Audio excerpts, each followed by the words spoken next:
Hi students, today we'll be covering two broad areas in statistics.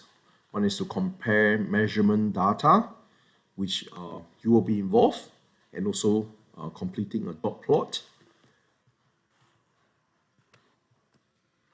So in the book, you are given the mean weight of boys, mean weight of girls from the range of 0 to 16 years old, and then also the mean height of boys and mean height of girls from 0 to 16 years old.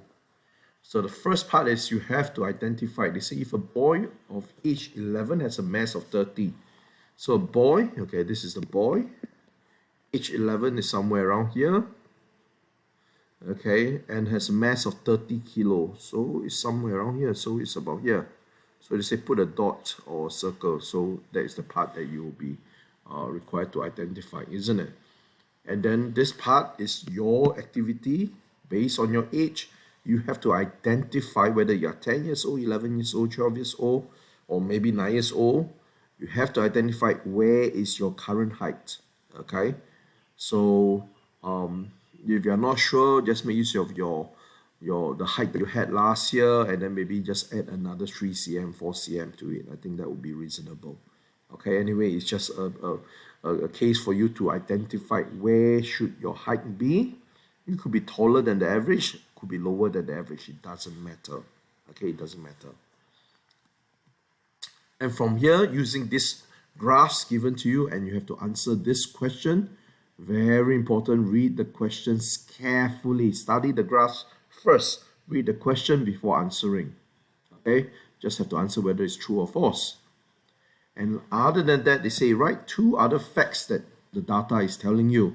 One of the things that I could see very clearly is the mean weight of 16-year-old boys is lower than 16-year-old girls. So it simply means that 16-year-old girls are normally heavier than the 16-year-old boys. There is a reason. Again, naturally, God wants that to happen.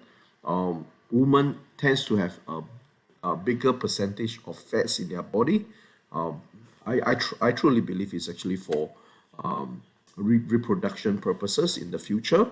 Okay, so it's nobody's fault. God made us that way. Okay, so this is one possibility, and let's look at other possibilities. By studying the graph, what general statement can you get out of it? Okay, moving on to dot plot. So on page 147, you're supposed to complete the dot plot with all this information. So Mr. Chambers state the pulse rates of 60 students. Okay, pulse rate is really interesting. In fact, I have a gadget here whereby you can also measure my actual pulse rate. I can actually do a live demonstration to you. Okay, so this gadget here is actually measuring my pulse rate.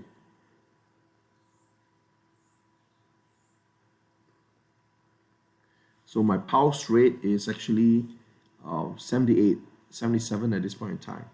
Okay, so that is a reasonable pulse rate.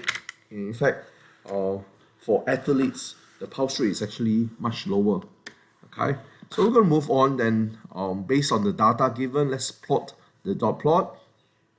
So 64 is done for you, 67 is 1, 70 is 1, 71 you have 2, 72 you have 1, 73 you have 2, 74 you have 3, 75 you have 1 or 2, 76 you have 1, 77 you have 5, 78 you have 4, 79 you have 6, 80 you have 7, 81 you have 4,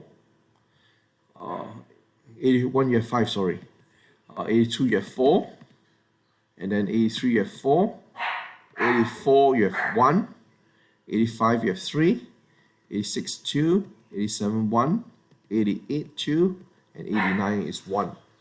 Okay, and then from here 90, there's also another one, sorry, okay, I missed that part. And with all this information, okay, given in the dot plot, answer this question. Okay, the last part is actually quite interesting, the outliers. I told you all before, importance to look at the outliers.